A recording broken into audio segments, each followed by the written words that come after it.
So it looks like Team AH has failed and big time after sending CPS or Child Protective Services to our front door. That's right. We had to have a lawyer involved, props to Ty Beard. We had to sit down with these folks and prove that accusations were unfounded. And this comes after a 2-week focused attack that saw a paid member of Team AH put out a quote-unquote report targeting us, one that was shopped to the Rolling Stone, one that also saw the Washington Post and Taylor Lorenz put out our names, and after we have seen months and months of people that are propped up by the media saying things like, hey, someone should do a wellness check on Tug's wife and kids.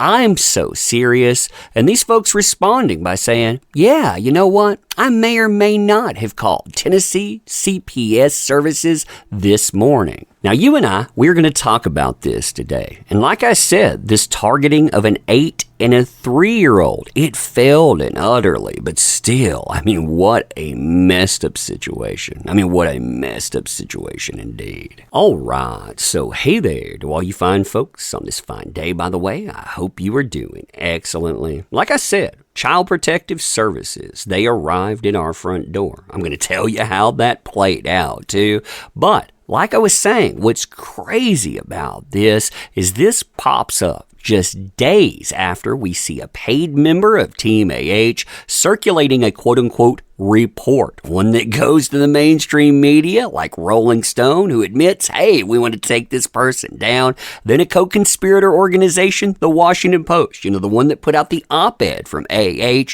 they get into the fray. Taylor Lorenz comes back a second time, puts out my real name in it, and bam, guess what happens? Child Protective Services, they arrive.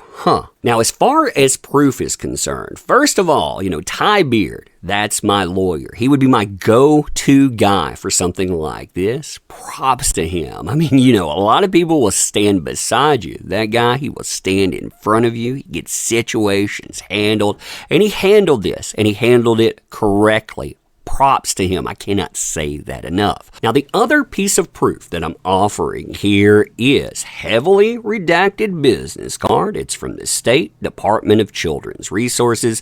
And the reason I took off all identifiable information is this.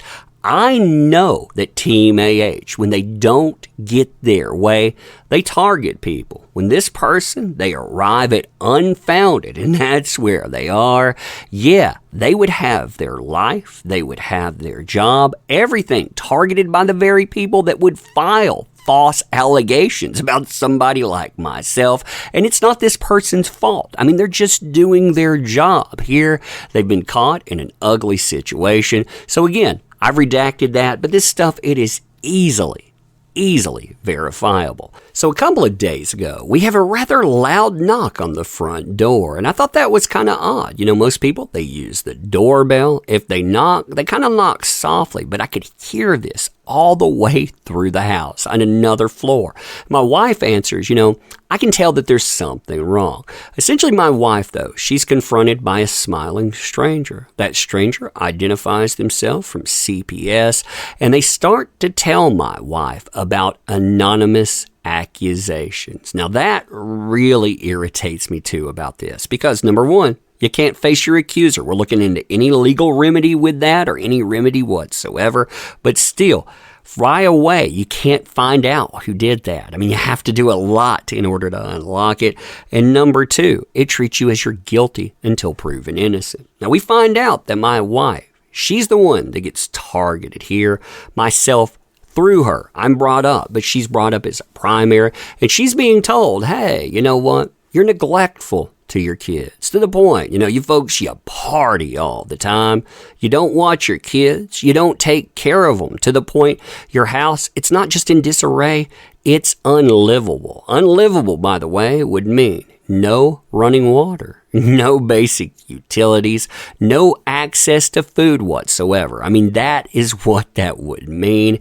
And the reason for that with the complaint is a violation. A violation because they want people to get in your home. They want people to have access to your kids. And also, the same people that love to scream about sexism, they target a mother, they target through her 2 little girls because those people, they're collateral damage. Women are collateral damage if the situation's like that. I mean, that's crazy, right?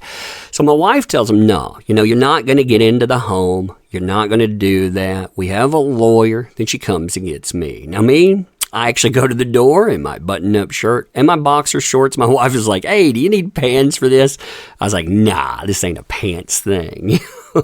But the person, I mean, they're cordial through this, and I'm trying to be as cordial as possible. I am very irritated in this situation. There's a lot of stress. Now, myself, I'm not really stressed in this. I'm a problem solver. My wife is stressed. My daughter, I find out, my 8-year-old, she's really stressed. She could hear what's being said. She knows what CPS or Child Protective Services is because I'm in mental health. She's heard that before, and she can hear us talking as well. She approaches me that night after being quiet throughout the day and tells me, Dad, I don't want to go to an orphanage. I don't want to be removed from my home. I love it here. They're not going to do that, are they? And she wants to lay down with my wife. She wants to sleep with her, even though she doesn't sleep really at all. And she's fiercely independent. I mean, she has never wanted to sleep parent. She likes to have her own bed. So that tells you just how much stress there is. Well, anyway, my lawyer, I tell her, we're not going to do this here. You're not going to get access. I have a lawyer. And I'm sure a lot of people, they say things like that, but we actually do have a lawyer. And our lawyer, within an hour of all of this, has established contact, has gone through paperwork, made sure everything is going to be above board, and we set up a meeting for the next day. We know exactly what's going to come up. We know exactly what we're going to have to sign. That's as little as possible. So a person gets to come in our home. They have access to our kids. They have access to our kids' bedrooms. I mean, you wouldn't allow friends to do that. They don't traipse through and they don't look at that stuff, but this person does. And again, they're nice about this situation, but the situation itself, it is beyond absurd. She gets to look around. I mean, you can tell right from go that it should be dismissed outright. You shouldn't even need to make contact with the kids. Obviously, the house, it's not unlivable. We have been very blessed and fortunate. We have a large home. We have anything that we need, the kids need. We look after them. You can see it's all there. She could tell that they're very happy. And she told us, all of this stuff, it's unfounded. Now, I'll probably detail more of this since it's closing out through the live stream. But I wanted to talk about this situation because, again, this shows you what these people will do, that there is no line in the sand whatsoever. The lines, they're your lines. These people, they will cross them again and again, and it is beyond absurd. But anyway, I wanted to tell you about this. I wanted to tell you about the fail that it was, but also, even in a fail, what kind of nastiness it was. Yeah, I'm thinking about, again, remedies for this, because the people that would target your kids, it's game on for them. Litigation, whatever it takes. Oh yeah, you find them. But anyway, you can comment on this. Check out the links in the description. I appreciate you listening to me through this. But yeah, I'm going to end here. Thanks again for being here. I appreciate you. Check out links if you want to help the channel out. But yeah, I'm going to end here. Thank you.